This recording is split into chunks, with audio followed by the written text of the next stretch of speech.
Bueno, buenas noches, comunidad farmaníaca. Esperemos que bienvenidos a su podcast favorito. Hoy les tenemos un invitado muy especial, a nuestra queridísima amiga Patti. Y bueno, ya saben, aquí estamos todos. Hola. Toño de nuevo y Natalie, que pues ya estamos aquí desde la semana que no nos veíamos. Y Ok. bueno, pues quiero Ya, presentarles a Patti. Ella es de nuestra comunidad farmacéutica también. Ella se dedica a la parte de farmacia intrahospitalaria y pues hoy queremos hacerle algunas preguntas para que nos explique, nos explaye, nos inmiscuya en toda esta parte del hospital. Y pues queremos primero que nos platiques cómo fue tu viaje a España. A ver, platícanos, tú que ya eres internacional. mundial, Pati Mm. mundial. Ostras, las, las Españas, las Españas me han tratado muy bien, Jolines. Este, pues mira, mi viaje a España fue como la escena de Game of Thrones, donde dice el morrito que fue todo muy oscuro y la mayor parte del tiempo estuve borracha. Así fue. El meme Te se volvió conté, canon. parece chiste, pero es anécdota. Ujú, sí. No, no se crean. La verdad es que, chicos, Salen de la nada. las oportunidades salen de la nada, se los juro. Resulta que, bueno, la verdad es que, como bien lo mencionan, yo soy farma hospitalaria, y a mí me encanta, soy obsesivamente fan de todo lo que tenga que ver con la farmacia hospitalaria, pero también con la farmacia asistencial.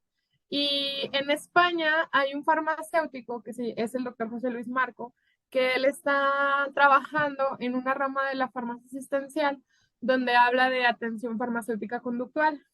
El doctor José Luis Marco, además de ser farmacéutico, es un doctor que además tiene la carrera en psicología. Entonces, él lo que hace es combinar técnicas conductuales con la intervención de el farmacéutico en la parte asistencial al momento de hacer, digamos, a lo mejor un seguimiento farmacoterapéutico o algún otro servicio profesional farmacéutico en donde tú tengas un contacto personal con el paciente, ¿no? Entonces, Pero la, entonces la es como le mete psicología, vaya, como para tratar al exacto, paciente, claro. ¿no? Ujú. Sí, digamos que la premisa de la atención farmacéutica conductual es que un paciente, o ustedes saben que muchos de los problemas que tiene un paciente se pueden derivar por una falta de adherencia. Y generalmente esta falta de adherencia, ya sea intencionada o no intencionada, pues muchas veces está ligada a un tema emocional. Es decir, veces la negación de su enfermedad genera que el paciente no tome su medicación porque su medicación le recuerda que está enfermo, ¿no? O, digamos, el paciente genera un desconfianza hacia la medicación por desconocimiento, pero es el sentimiento, la emoción de desconfianza lo que lo hace ser inadherente. Entonces, ¿qué es lo que ocurre con la atención farmacéutica conductual? Es que antes de que tú llegues directo a la medicación del paciente, le puedas proporcionar una serie de herramientas para gestionar su emoción respecto a su enfermedad que lo permita volverse un gestor consciente de su medicación. Es decir, él se, él se convierte se vuelve parte del equipo de salud en el cuidado propio de su patología, ¿no? Sí, sí, sí. Entonces, la verdad es que es muy interesante. Digo, es una rama que es muy joven, pues realmente es que hay muy poco publicado sobre atención farmacéutica conductal, pero desde la primera charla que yo vi al doctor José Luis Marco, yo quedé impactada, ¿no? Impresionada. ¿Estaba guapo? Entonces, es muy guapo el hombre. Doctor, le voy a mandar, Para le voy empezar, a dices. mandar. Es guapísimo. Que cuando yo lo vi en vivo dije, hostia, de aquí soy. Para Ah, mudarse. Ajá. adópteme, tío, adópteme, maestro. Que yo de asistencial tengo dotes, majo. Entonces, bueno. en una de las pláticas del doctor José Luis Marco, al final de la charla, yo le hice algunas preguntas sobre el manejo específico de los pacientes que tienen fibromialgia, porque él decía, bueno, que una de las herramientas que se puede utilizar con los pacientes es tratar de separar a la persona de la enfermedad, ¿no? Entonces, como, o sea, tú no eres hipertenso, eres una persona que tiene hipertensión, pero antes de la hipertensión, tú eres una persona, ¿no? Sí, es como esta Entonces, parte de los cuidados para, por ejemplo, las personas con capacidades diferentes, ¿no? Que es como de, no eres discapacitado, o sea, eres una persona que tiene sí, que hasta los cierta diferencia, ¿no? limitación. Ajá. Cierto que parte de ahí, a lo mejor partió de ahí esa parte, ¿no? No, yo siento. O sea, Y justamente es que este tipo de herramientas, pues es complicado en ciertas patologías en las cuales la persona todo el tiempo está experimentando el síntoma. O sea, es difícil que olvide que su enfermedad está presente, sobre todo cuando la enfermedad es una enfermedad que causa dolor constantemente. Yo creo que es uno de los manejos más complicados que puede haber. Entonces, como en ese intercambio, él me pidió que le mandara por correo una solicitud para mandar unos artículos y poder revisar. Y entonces en ese intercambio de correos, yo pues majísima que me presento, tío, me presento y le digo, hola, hola, yo soy mexicana y ya me le recordaste a la expliqué Reina del como, Sur, ¿eh? claro, Cabrón. y Teresa bueno, Mendoza en España, tío, hostias. finalmente, pues me agregó por WhatsApp a un grupo del Congreso que es el EIVA, que es el Encuentro Iberoamericano de Farmacéuticos de Hospital, que se realiza en España cada año. Y bueno, este año pasado se realizó en la ciudad de Granada y los que estamos como en el grupo de WhatsApp somos como los que podemos acceder a la oportunidad de dar una ponencia en el Congreso. Entonces, cuando se presentó la oportunidad, pues yo platiqué un poco con el doctor respecto al trabajo que yo realicé en el área de la unidad de cuidados intensivos de la Torre COVID en un hospital aquí en Guadalajara.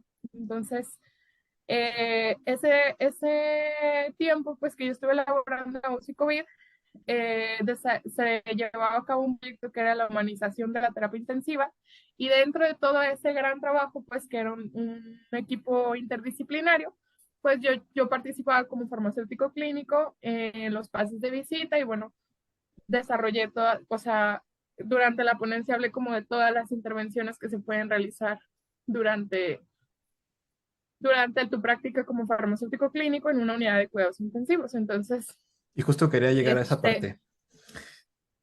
¿Qué nos podrías decir como de la diferencia que hay entre el sistema hospitalario farmacéutico en España en comparación al que tienes aquí en México? tío, que, que localísimo. Bueno, mira, hay un consenso, es estoy tratando de recordar exactamente, es European Network Pharmacy, no me acuerdo qué, pero lo pueden buscar en internet y es una página donde viene un consenso publicado respecto cómo ha ido cambiando el farmacéutico en los últimos años en las Europas. Y si te soy muy honesta, he tenido la fortuna de trabajar en hospitales que tienen buenos servicios de farmacia. Entonces, en general, te puedo decir que posiblemente no es tan diferente como la estructura, pero sí es verdad que es muy diferente en primera la formación que tiene el farmacéutico, porque por ejemplo en Jalisco los farmacéuticos estudian desde el centro universitario es diferente a donde está medicina, por ejemplo. Ujú. Entonces, ellos realmente es que en Jalisco están 100% Separados, se puede decir. como encaminados a la industria farmacéutica. Ujú. Entonces, tú sales de la universidad y pues no tienes ni la menor idea de la farmacoterapia a lo mejor de un paciente. No sabes nada de cómo funciona un hospital. No tienes ni la menor idea de, o sea, digamos, a lo mejor si fuiste bueno en farmacología, pues sabrás el mecanismo de acción de los inhibidores de la bomba de protón. Pero si yo te pregunto por un Dexivan, pues no vas a saber ni el principio activo, ni la dosis, ni nada de nada de nada, ¿no?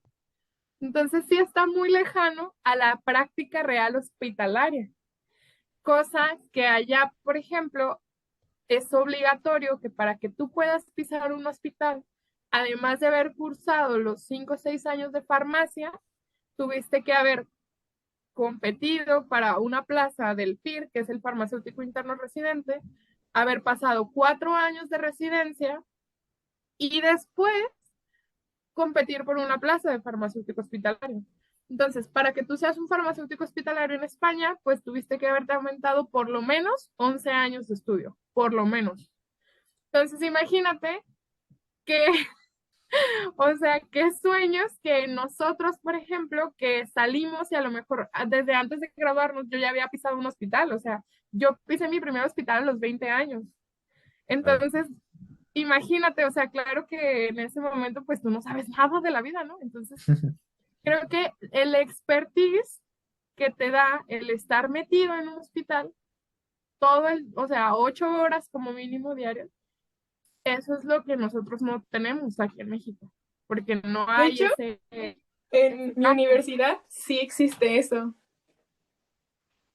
Yo de farmacéuticos sí, nosotros sí cursamos por el internado y pues por el servicio social y todo es a base de el hospital, todo es a base del paciente.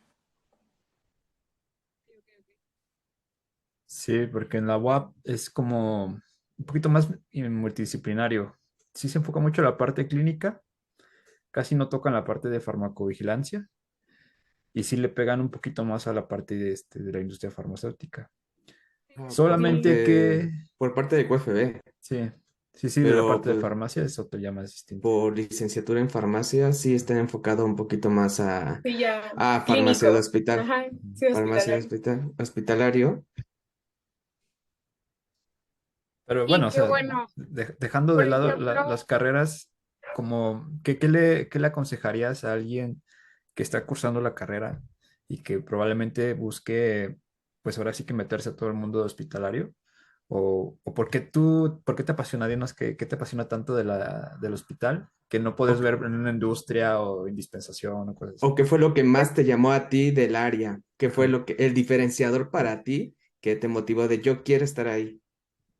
A pesar de que, por ejemplo, pues Ah. a ti te prepararon para algo más industrial. Ajá. fíjate que para mí la carrera fue muy difícil, ¿eh? La verdad es que me costó mucho trabajo llevarla. Eh, pues mira, la verdad, de todas las ramas que tiene la farmacia o farmacia clínica o cualquier denominación de QFB o QF y todas las 15,000 que hay, yo creo que la farmacia hospitalaria, porque realmente es que en México la farmacia comunitaria no existe, ¿no? O sea, realmente está muy, muy, muy, muy, muy diezmada. Pero de las ramas que están bien desarrolladas en México, yo creo que la hospitalaria es la que más contacto te permite tener con un paciente. Y además, el poder desarrollar un servicio profesional farmacéutico dentro de un hospital, como es la revisión de la medicación o validación farmacéutica, como muchos la conocen, te permite realmente impactar directamente en la farmacoterapia y en el tratamiento y en el resultado de ese tratamiento y por ende en la vida de una persona. Y realmente es que en ninguna otra rama lo vas a ver directamente. Porque digamos, por ejemplo, la industria farmacéutica está muy lejos del paciente. O sea, es buenísima en Jalisco y la verdad tiene todo mi respeto, pero está muy lejos de los pacientes. Los análisis clínicos, bueno, claro, te permite ir, tomar las tomas y tal, pues, y es un excelente, o sea, es el brazo del diagnóstico, ¿no? Es una de las cosas que más apoyan para llegar al diagnóstico. Pero ya finalmente lo que va a tener el impacto principal principalmente de todas las terapéuticas que le puedas dar a un paciente, la farmacoterapia es la que principalmente impacta sobre la evolución y el estado de salud que tenga un paciente. Entonces, para mí eso es lo que Sí, sería me como ser fascina. el brazo derecho del médico, ¿no? Ya no ser como la parte, como Sí, dices tú, claro. de apoyo diagnóstico, sino más bien es, yo te voy a ayudar a tratar al paciente y que el paciente pues salga avante, ¿no? Digamos,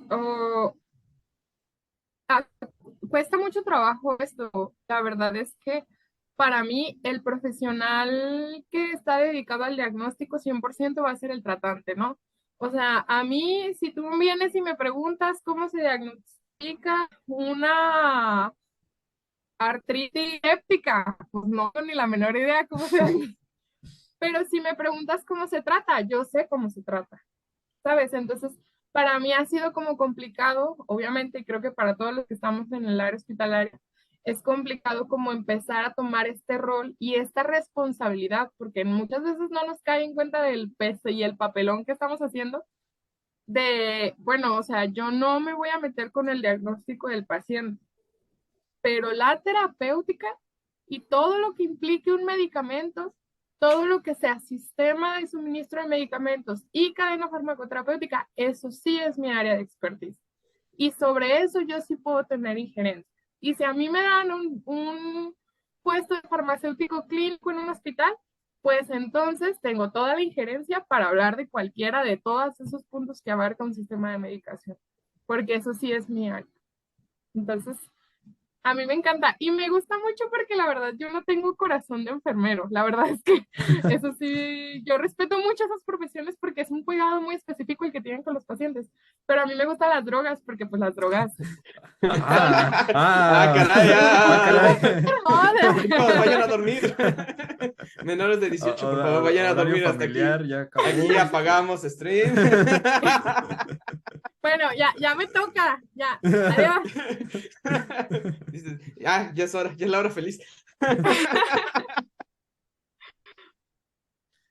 Ahora platícanos cómo, pues ya nos platicaste cómo es la parte técnica, ¿no? Ahora, y mencionaste la parte de la conductual con tú como farmacéutico con el paciente. Ahora, se vive un equipo de trabajo? Cómo te manejas tú? ¿Cómo es tu comportamiento tú dentro de un hospital? A ver. Tu día a día, ¿no? Ajá. No En me el drogo en los hospital. hospitales. No. O sea, tu día a día de trabajo en el Ajá, sí. hospital. ¿Cómo es la convivencia en un hospital? Porque es diferente cómo se tratan entre médicos, cómo se trata entre Claro. médico con la enfermera, cómo se trata con el médico con el flebotomista o con el químico químico clínico y cómo se trata con el farmacéutico. ¿Cómo tú lo sientes con todas las áreas del hospital? Mira, la verdad es que depende mucho de qué tan capaz seas tú de generar esa relación. Generalmente, al menos hablando, o sea, siempre voy a hablar como de Jalisco y de lo que nos topamos nosotros en los hospitales, ¿no? Pero generalmente en muchos hospitales tú cuando llegas como farmacéutico eres una persona extraña.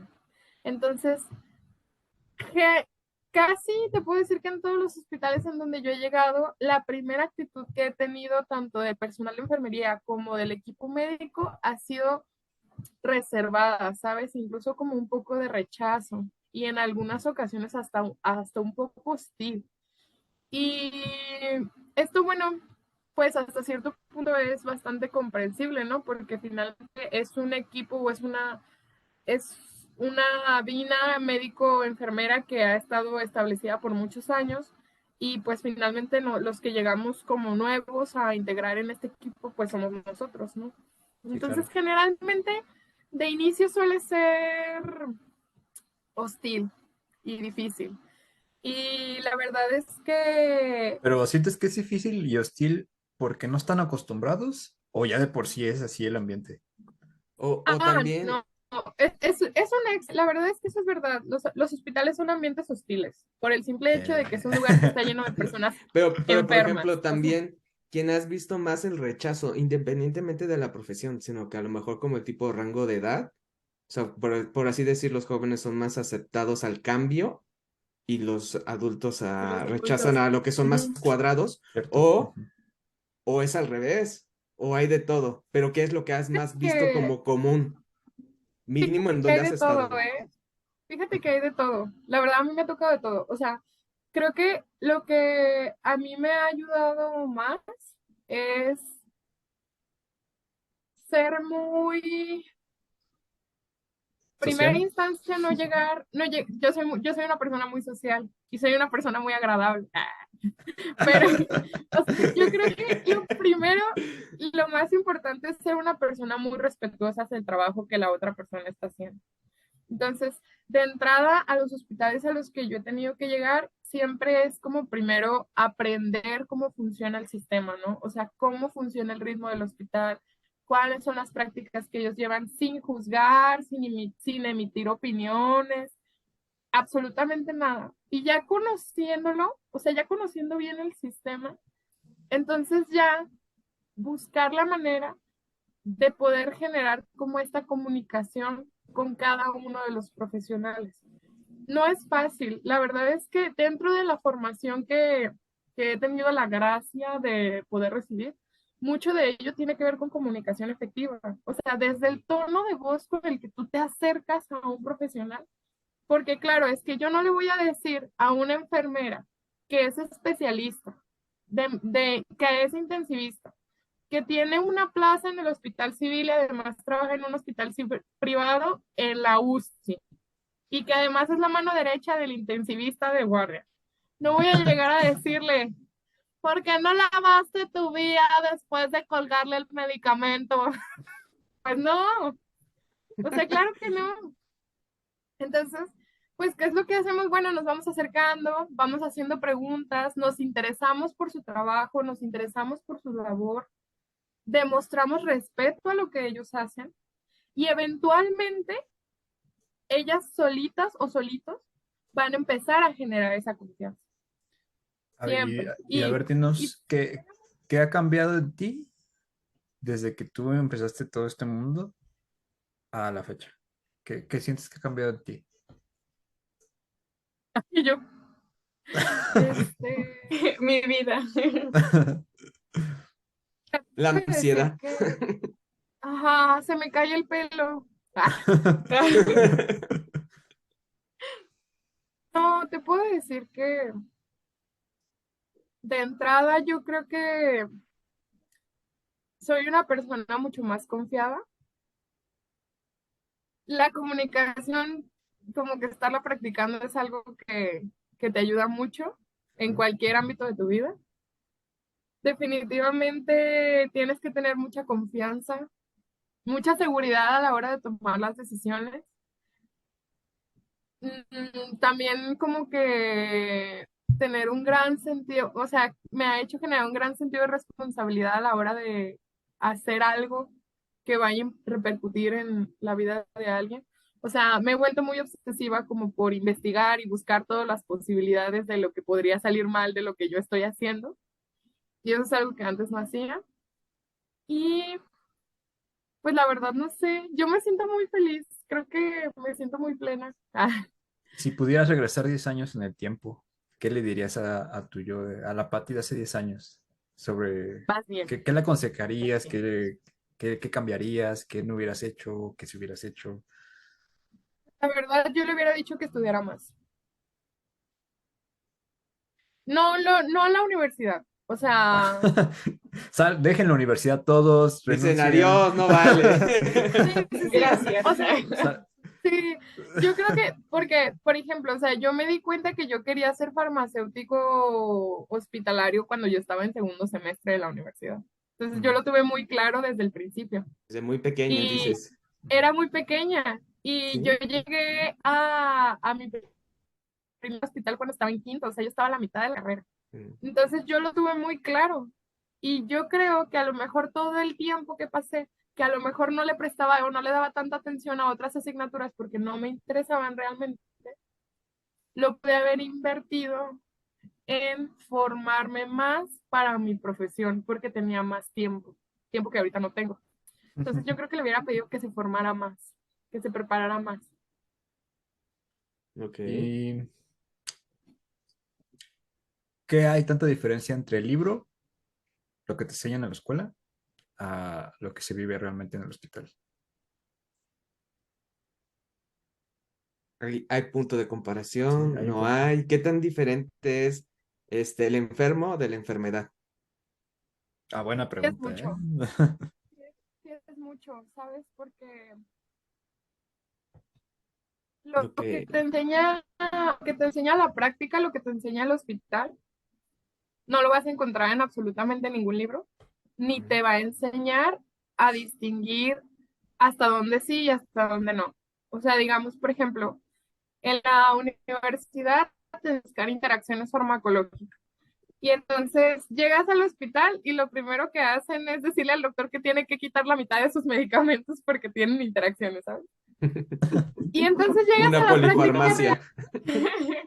claro, llegas a la práctica real y te estrellas contra la pared porque es que no vas a poder evitarlo. O Oye, yo sea, sí tengo una pregunta sobre eso. Siempre tenía esa duda. Bueno, yo mismo me la he resuelto muchas veces, pero tú que estás más pegada ya en el área, ¿qué tanto sientes o qué tanto carecen los médicos en conocimiento de la interacción farmacológica entre medicamentos? O que si hay un abismo de toda. desconocimiento. Yo Sí. te puedo decir que de todos los médicos que yo he conocido en casi 7 años de estar en hospitales, solamente conozco uno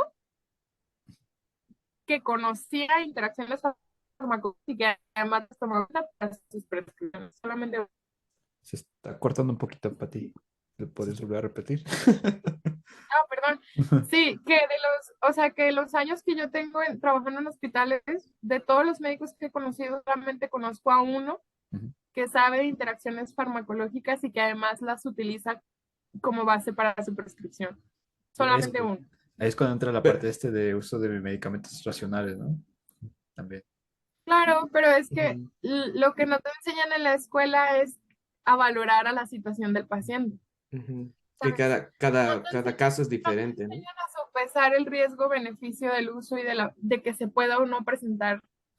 Y sabes que finalmente te voy a decir que de todo lo que yo le reviso a un paciente en la medicación, las interacciones, si son la última o la penúltima, yo creo, porque realmente es que son, o sea, incluso creo que hay un documento publicado de la CEF donde hicieron un estudio del impacto y la relevancia de las interacciones farmacológicas y creo que son menos del 7% las que son clínicamente significativas que te derivarían en una intervención para suspender un tratamiento.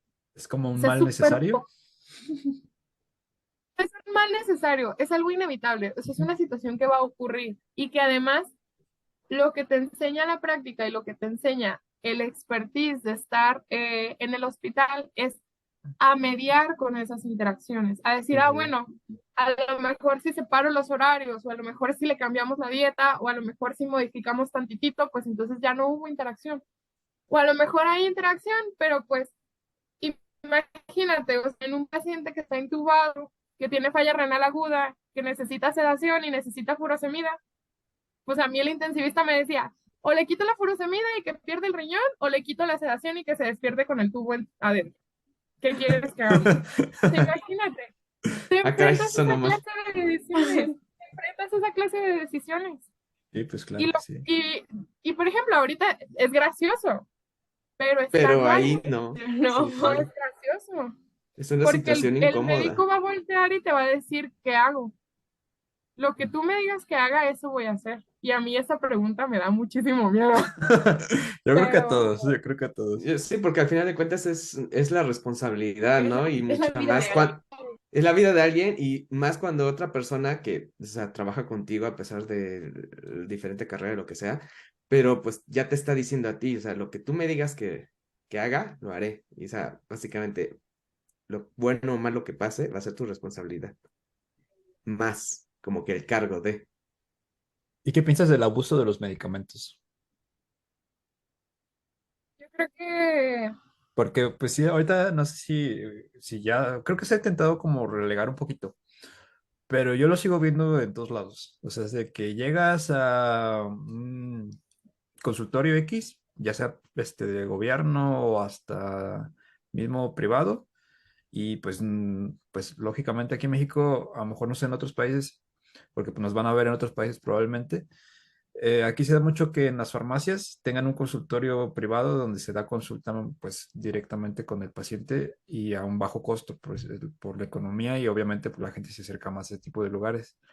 Y llegas con una gripa y huevos, o sea, te dan tu gramo de ceftriaxona y toda la parte de antibióticos cuando a lo Exacto. mejor pues traías COVID. Ay, también dan el amoxicilina así. Ah, ajá, bestia, ¿no? Entonces, ¿qué piensas en ese sentido? Como ¿Qué si nos... fueran Ajá, dulces. Sí, exactamente. de verdad. Sí. ¿Qué tal, no? No te creas. Este, Pues mira, yo creo que definitivamente también es algo que tiene como rasgos culturales, ¿sabes? También ya la misma población está acostumbrada a que, pues fui con el doctor y nada más me dio paracetamol. De Mm, seguro es malo, ¿no? O sea, ya raya incluso hasta como esta cultura de que entre más medicamentos te den es mejor. Y Ujú. pues no, o sea, realmente siempre lo mínimo efectivo siempre va a ser lo funcional. Incluso muchas veces, por ejemplo, caemos como en esta euforia del marketing farmacéutico, de que ya salió la última innovación, que es exactamente la misma combinación que han hecho de 15 años con 5 miligramos más de algo. ¿cierto? Ujú. Y es un uso indiscriminado. Además que, bueno, a nivel hospitalario, los médicos tienen la mala costumbre de que saben agregar, pero no saben suspender. Y eso también es algo que como farmacéuticos también se nos olvida. Se nos olvida porque te enseñan, por ejemplo, te enseñan la indicación terapéutica. Entonces tú sabes para qué sirve el omeprazol. Conoces la indicación terapéutica del omeprazol, pero no conoces los datos para detener la terapia con omeprazol. Entonces, eso creo que también desde la formación es algo súper importante, o sea, saber hasta dónde, cuáles son los datos de detención de todos los tratamientos, porque eventualmente tu objetivo debería de ser retirarlos. O Sí, claro. sea, o mantener lo mínimo indispensable para que el paciente mantenga un estado de salud, ¿no? Sí, es que Entonces, también siento que a veces pasa esto de que normalizamos lo raro, ¿no? Como que en la parte Sí. en la estadística esto de que, pues, sí, es un paciente que probablemente tenga, pongámosle nombre, ¿no? Un dolor de cabeza, X, pues volviendo a la parte del paracetamol. Entonces, te avientan el paracetamol y el paciente piensa que ya trae amigdalitis, y cosas así bien extrañas porque se aventó en el Google y, no, pues te causas cefalea y se aventó así un Google chorro ya le bien, dijo que tiene 7 días ajá, de vida y ya. vida y también eso te condiciona, quieras que no, ¿no? Entonces, pues por eso esa parte que dices de la parte conductual, siento que sí tiene mucho que ver, por el sentido de que tú mismo te condicionas a pensar otras cosas y más como profesional. Lo he visto mucho hasta en mí, en mi carrera, así como de que salgo y, y ya no sabes ni qué onda, ¿no? Porque buscas en Google y dices, pues probablemente tenga esto y ya no, a lo mejor esto y te empiezas a hacer así unas ideas bien locas. Y Y al Pati, final por terminas con ejemplo, lupus. yo tengo, recientemente escuché mucho y dije, ¿cómo hago para que yo, siendo un estudiante de farmacia, me crean de que igual no son como alternativas así de, por ejemplo, escuché que a unos familiares un doctor le recetaba que si tú tomabas 2 aspirinas con un poco de vino y te zarandeabas, te quitabas toda la gripa. Y yo, pero ¿cómo no? O sea, ¿qué clase de doctor es ese o cómo? Y, o sea, y es que ¿cómo te vamos a creer a ti si eres farmacéutica, tu carrera es nueva? Y el doctor ya tiene años recetando eso y ha curado a muchísimas personas. O sea, ¿cómo haces que tu papel de farmacéutica se tome en serio? O sea, de que yo sé cosas y que los profesionistas, los médicos, enfermeras, o sea, no te tomen de loca de... algo muy importante es que, bueno, entre más estés como en contacto con personas y más te metas al área de la salud y convivas con más pacientes y estés en más hospitales y generes más experiencia, te vas a dar cuenta de qué batallas vas a tener que dejar ir.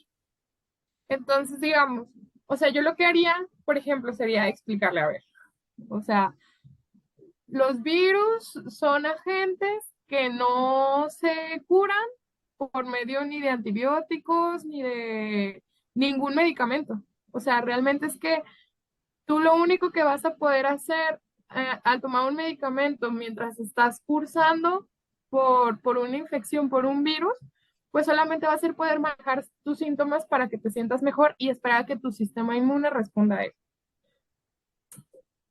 Ahora, realmente es que la combinación de alcohol con medicamentos en general no es recomendada bajo ninguna Sí, no. circunstancia.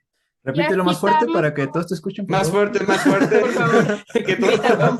toda Hasta que todos se Latinoamérica lo se entere. crean, por están favor. escuchando personas que van a congresos, me están escuchando y se alcoholizan, Te hablo a están ti. escuchando. Te hablo a Ustedes, ti y a ti. tú, sí. Justamente tú. Entonces, ajá. Y ya, y bueno, por ejemplo, decir, bueno, que si te agitan la cabeza, como si estuvieras en un bar, en una fiesta y fuera un shot y no un medicamento, bueno, que realmente el estómago hace la función de agitar y pues que finalmente no hay ninguna utilidad de hacer tal cosa en la boca, porque además pues corres el riesgo de que te puedas ahogar, puedes broncoaspirar y entonces te vas a morir, pero no por el virus, sino haciendo ese tipo de cosas.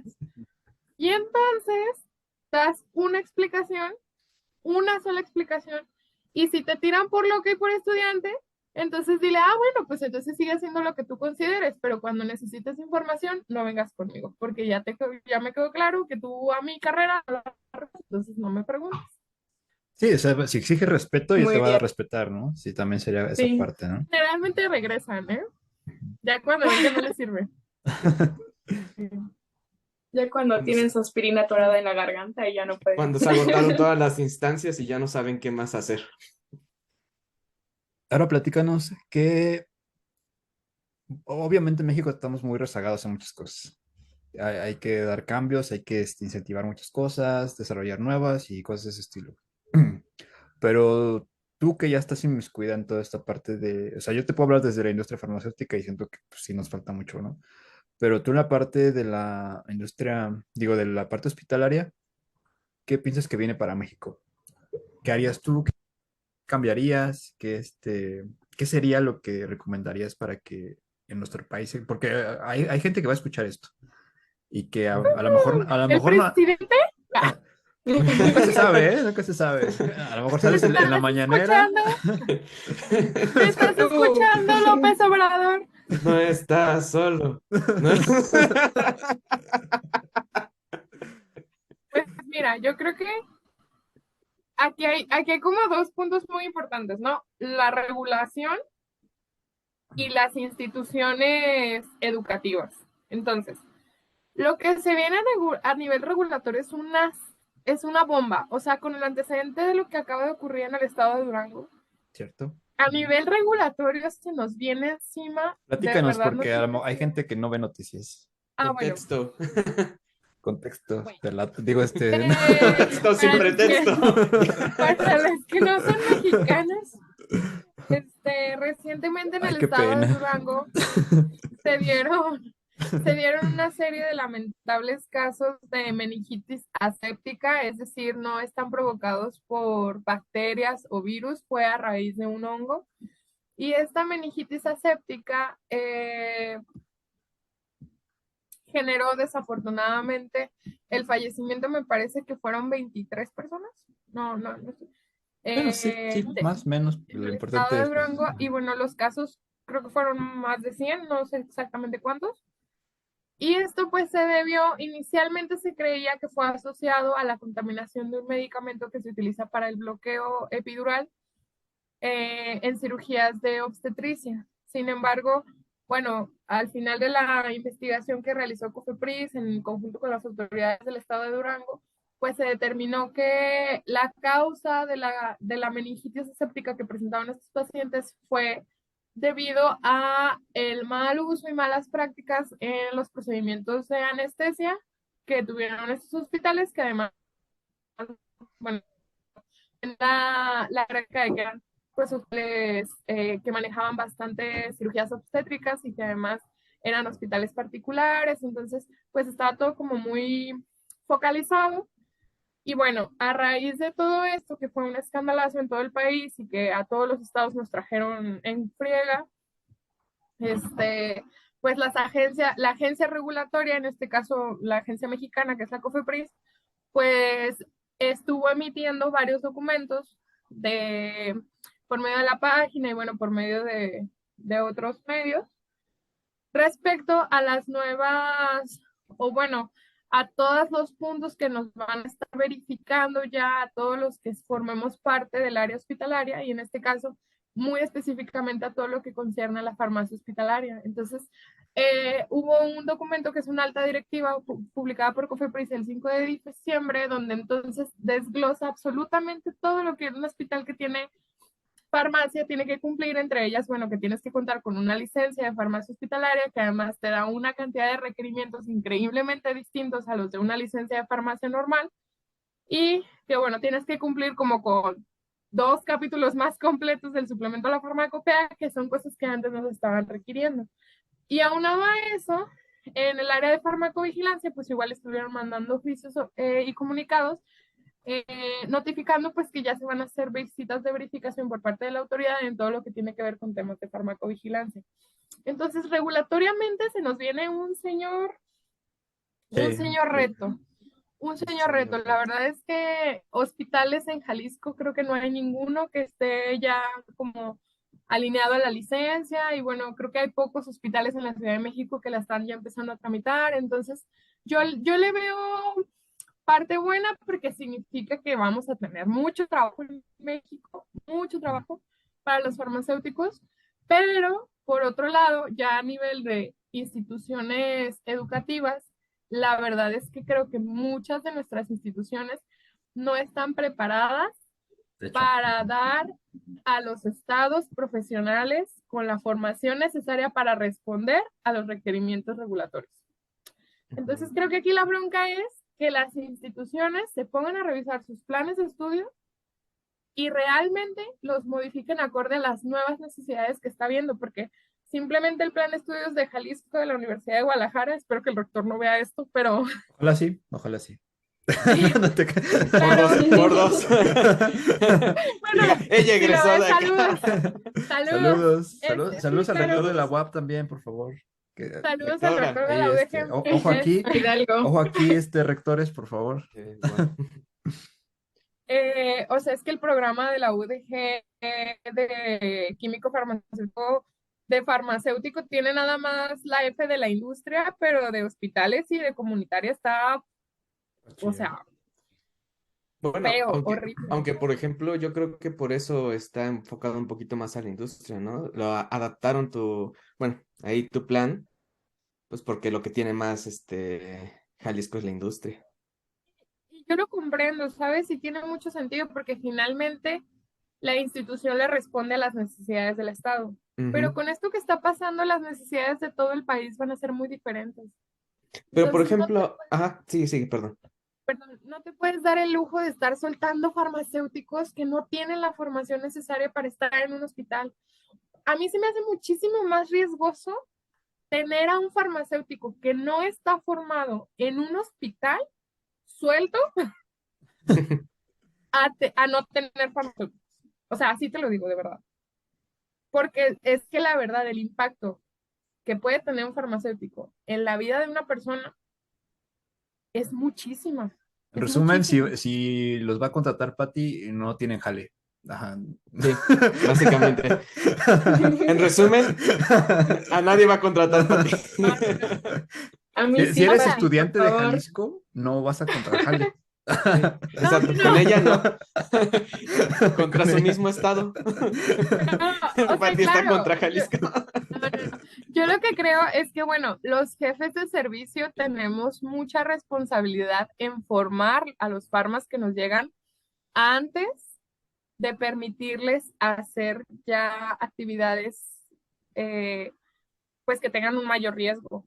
Entonces, por ejemplo, yo a los farmas que entran de ley, de ley, de ley, de ley, de ley, O sea, por lo menos los tengo de 2 a 3 semanas conmigo todo el tiempo y ya después es que, por ejemplo, para hacer intervenciones, por ejemplo, con el tratante, no la primero voy y los acompaño y luego ya vemos si le hiciste bien o no y luego antes de tomar cualquier decisión me hablas y ya vemos. Entonces, sí soy como muy, o sea, como de irlo soltando poco a poco, pero sí, Y es que como con sí eso me de imagino así como Patricia en Huevos Hojas. Anota eso, anota eso. Anota eso, anota eso. Bueno, pues mientras no los tengas así como de, me estoy capacitando con una playera así, ¿no? sí, Sí, Y sí, pero por yo lo ejemplo, veo como, complicado, ¿eh? pero por ejemplo, yo, bueno, recapitulando a la parte de, bueno, retomemos donde dijiste sobre la parte de, están educando, ¿no? A los nuevos farmacéuticos en las instituciones educativas. Eh, bueno, eso ya tendríamos que invitar a alguien, ¿no? Que realmente ve eso. ¿Quiénes elaboran los planes de estudio en base a qué? Obviamente hay estatutos para la educación farmacéutica, pero, por ejemplo, para adecuarla a cada estado, para y, por ejemplo, si hacen a lo mejor algún tipo de entrevistas con gente que ya está ahí trabajando en diferentes áreas de qué es lo que realmente necesitan meter como tópicos en las materias para que realmente pues, la Sí. materia valga la pena y no solo sea de, pues te estoy escupiendo lo mismo que dice el libro, que dice el Velázquez, que dice el Golan, que dice el Goodman, lo que Ujú. sea. Entonces, de Sí. nada sirve de que pues ahí esté el libro y nada más alguien más te lo está dando, ¿no? Pues, para eso nadie Te refieres tú trabajó. como a homologar la educación en México para, en general para todas las carreras, no nada más aquí? Bueno, no Pero es que como, necesariamente. como bien mencionabas, ¿no? O sea, también está esa parte de qué necesidades necesita tu estado o tu comunidad Ajá. cubrir y en eso vas a enfocar tu plan de estudios. Ajá, obviamente sí adaptarlo, pero para eso yo siento que, bueno, por eso te digo, aquí ahora hay que invitar a quienes son los que están desarrollando los planes de estudio, y si hay contacto con instituciones que se dedican a Hasta eso. donde yo tengo entendido, los mismos maestros, Docentes, ¿no? docentes son los que hacen el plan de estudio. Sí. La Pero cosa, imagínate, la cosa ajá, acá es la dificultad de que puedan hacer un cambio en el plan de estudio. Ese yo siento que ese es el problema. pero Y pues, también que imagínate que hay una gran parte de la planta docente que se quedó en investigación también. lo entiendo perfectamente. La cosa acá no es tanto que si se puedan hacer cambios o no. La cosa es si cuando se den esos cambios, realmente va a ser actualizado a lo que necesitamos en ese momento. O sea, imagínate que se da el cambio a la regulación que hay ahorita, que a lo mejor ya se está dando, ¿no? Llega el cambio para el otro año, 2024. Se da el plan de estudios enfocado para algo que pasó hace 5 años. O sea, estamos retrasados 5 años. O sea, eso se me hace increíblemente difícil, complicado y aparte Ujú. peligroso, porque realmente, como dice Pati, sale gente que ya no está preparada, sale gente con conocimiento de hace 5 años tratando de resolver Obsoletos problemas del futuro, o sea, Dios. llegas y dices, pues, ¿qué hago, güey? Pues, no. del futuro pasado. Ajá, ajá, De hoy. ajá, problemas del Pues presente, sí. futuro, pasado, perfecto, patricio. Ajá. Pues sí, es que pues, por esa parte, ¿no? De que hay, a lo mejor en ciertos lugares como hay una cierta desvinculación de lo que es el área, el campo de trabajo o las áreas de oportunidades con lo que se está dando en la academia.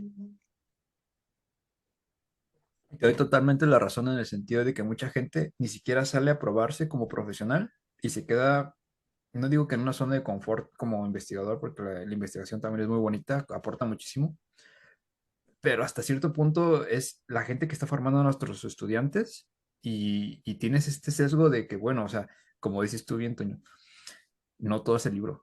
O sea, y bien Pati lo mencionaba, no es lo mismo tratar a un paciente que tratar a otro y tratar a otro. O sea, siempre va a tener cierta dificultad. Cada uno implica sus retos porque todos tienen patologías distintas y hasta vinculadas.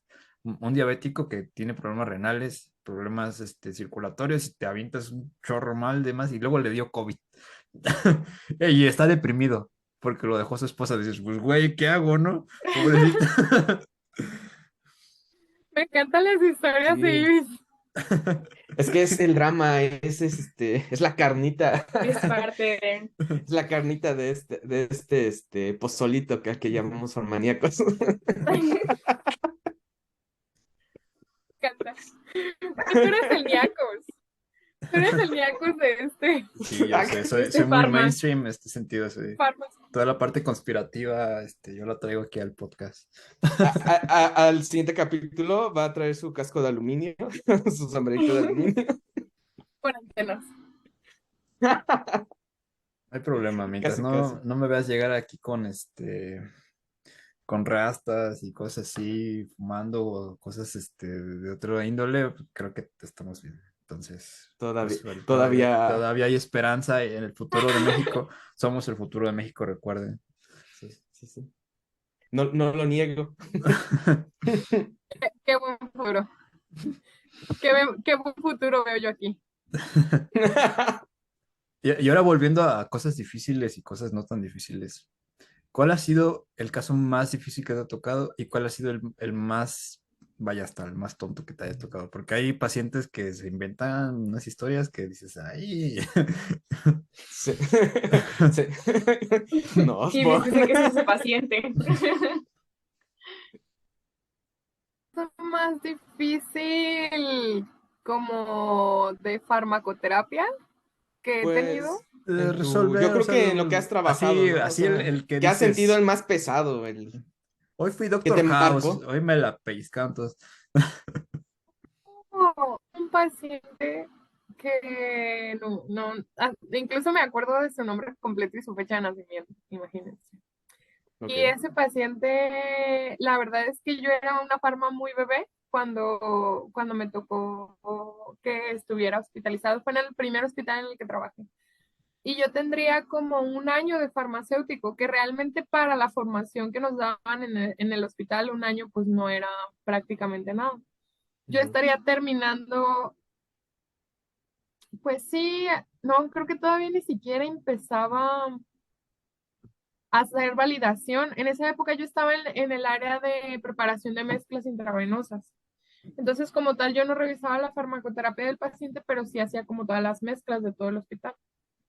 Entonces, yo recuerdo a ese paciente porque la verdad es de esos pacientes que son complicados en su terapéutica y además tienen historias tristes, ¿sabes? Es esos pacientes con los que se cometen errores y son errores que sabes que pudieron haber causado como alguna repercusión y Claro. además hubo muchas fallas en su terapéutica. Hicimos muchas intervenciones para tratar de que se modificaran ciertas cosas y nunca lo conseguimos. El paciente sufrió mucho, fue un paciente que Si estuvo piensas mucho tiempo que, hospitalizado. pues hay muchos estudios que demuestran esta parte de la conexión del sistema inmunitario con la parte emocional, ¿no? Tú estás frente a casos todos los días. Por favor, explícales a la gente que realmente sí, esta parte de estar en un estado de ánimo muy bajo, muy decadente y sin apoyo emocional, muchas veces que ni siquiera tienen familia, a veces llegan los pacientes solos, arrastrándose casi casi y dices, wow, o sea, de entrada, quién sabe cómo llegó, qué bueno que llegó porque pues podemos hacer algo, pero realmente sí les afecta mucho. Entonces, pues si nos pudieras compartir cómo lo llevaron a cabo, cómo lo intentaron animar, qué hicieron, por qué se les complicó tanto. Era un paciente que estuvo un periodo importante en estado de abandono en el hospital. Ya, Entonces, sí. pues realmente es que estaba mucho tiempo solo. El paciente definitivamente se deprimió. Yo no tenía contacto con pacientes en ese momento, entonces no te puedo decir que hayamos tenido una intervención directa con él, pero sí es verdad que yo creo que mucho de su estado de ánimo y que ya llegó un punto en el que él ya no tenía pues ganas de que le hicieran nada, o sea, de que lo tocaran siquiera, sí repercutió mucho en su estado de salud. El paciente se fue muy crítico. La verdad, yo no sé qué fue lo que pasó después con él, pero sí te puedo decir que la evolución que tuvo durante su estancia fue una evolución muy triste y Triste. se agravó muchísimo el caso. Y por ejemplo, te puedo decir que ya en la UCI COVID, creo que fue 2020, en el 2020, tuve una paciente perdón, tuve una paciente que llegó a la unidad de cuidados intensivos y la paciente estaba, Dios, tenía daño renal agudo, un COVID súper severo, estuvo intubada. La paciente no podía ni abrir los ojos, o sea, estaba hinchada como un globo. O sea, yo juraba y perjuraba que esa paciente no le iba a contar, de verdad. Así que hay Y milagros, ¿eh? Sí, habitan luego fue tan unos... Sí, impresionante, de ujú, verdad, sí, sí. cuando le retiraron la sedación a la paciente y dejó de delirar, porque normalmente deliran por las benzodiazepinas que les dan. De verdad, era una persona tan Fue agradable, así de, tan chale, ¿a qué venía? súper linda. O sea, la señora era la viejita de la UCI, todas la amábamos, o sea, siempre de buen humor, siempre linda, nos saludaba a todos, tomaba sus sesiones de rehabilitación, a veces se aventaba hasta 2 al día. O sea, la paciente mejoró increíble, o sea, de verdad increíble. Yo llegaba directamente a saludar a la señora y ya después empezaba mi turno.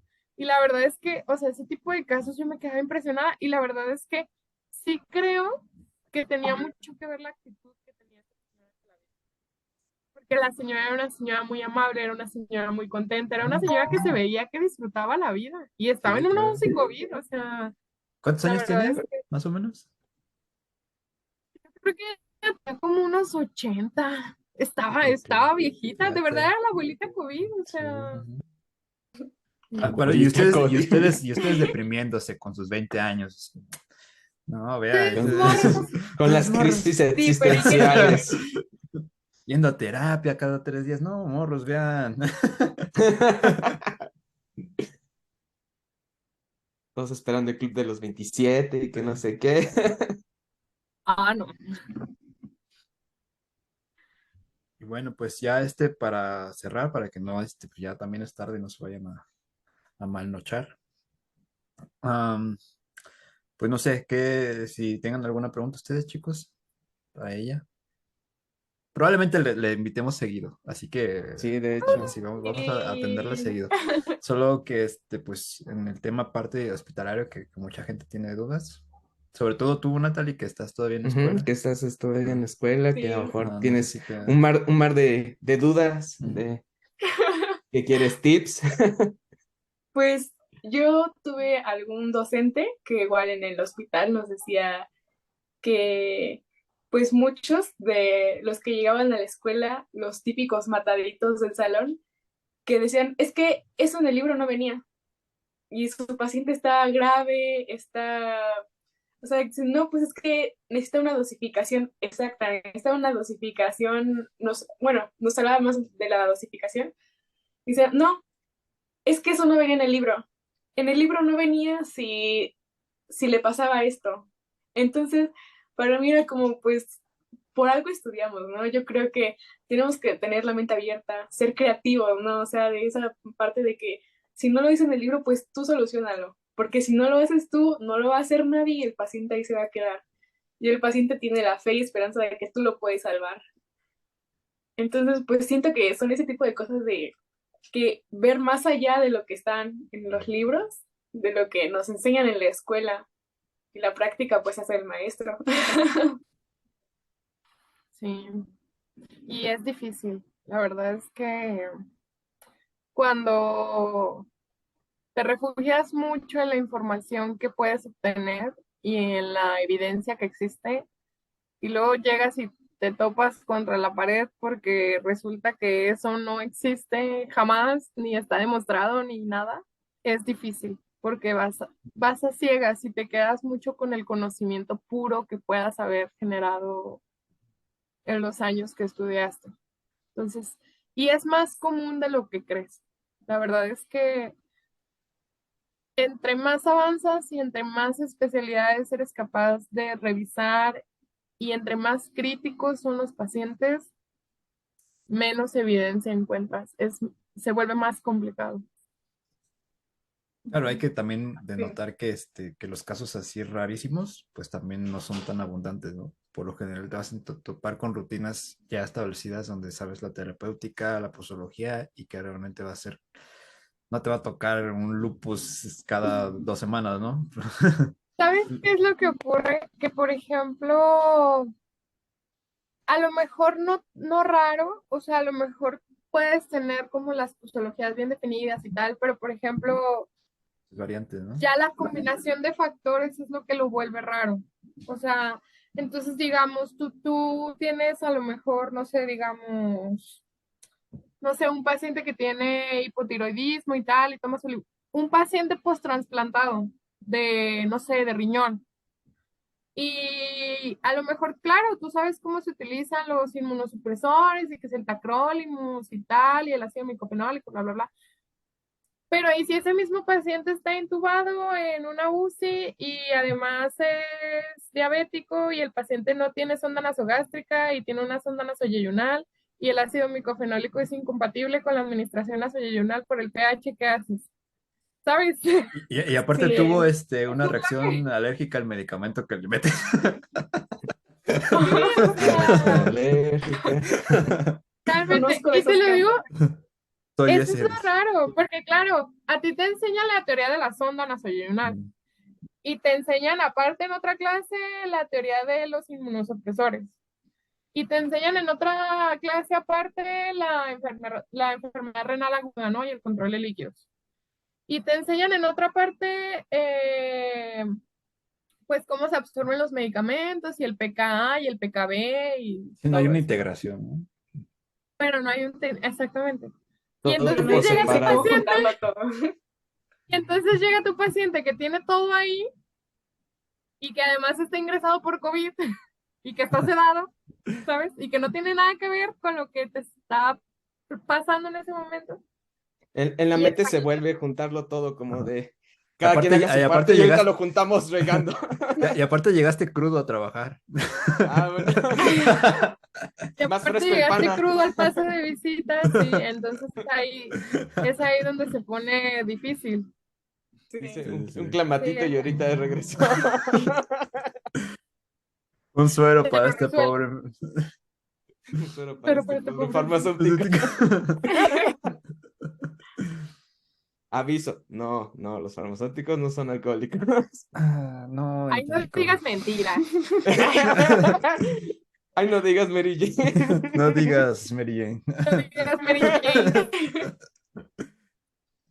Bueno, Diga Mary chicos, Way. Acá. pues fue un gusto volver a verlos. Siempre es un placer saber de ustedes que estén bien, que contribuyen a la sociedad, y llegan crudos a su trabajo. Y pues nos estaremos viendo en otro episodio. Esperemos que Patty pueda estar otra vez y, pues platicamos de lo que Que Sí. ustedes pueda, quieran. que pueda Déjenos, llenar de alegría ajá, esto. pueden aventarnos ahí un, Ajá. un comentario sobre el presidente si quieren que aparezcamos en la mañana. No, no, no, no, no se crean. Pero Envíenle este Reenvíen este video, este post, ajá, clip. por favor. ajá. Recuerden ser farmacéuticos responsables Presidente. y que pues siempre estén al tiro, siempre, al 100 en los hospitales y en cualquier trabajo que realicen. Entonces, pues si no tenemos nada que más que aportar, más que decir, nos estamos viendo Muy después. bien. Entonces, este fue Farmaníacos y nos vemos hasta la próxima, chicos. Bye, bye, bye. Adiós. Adiós.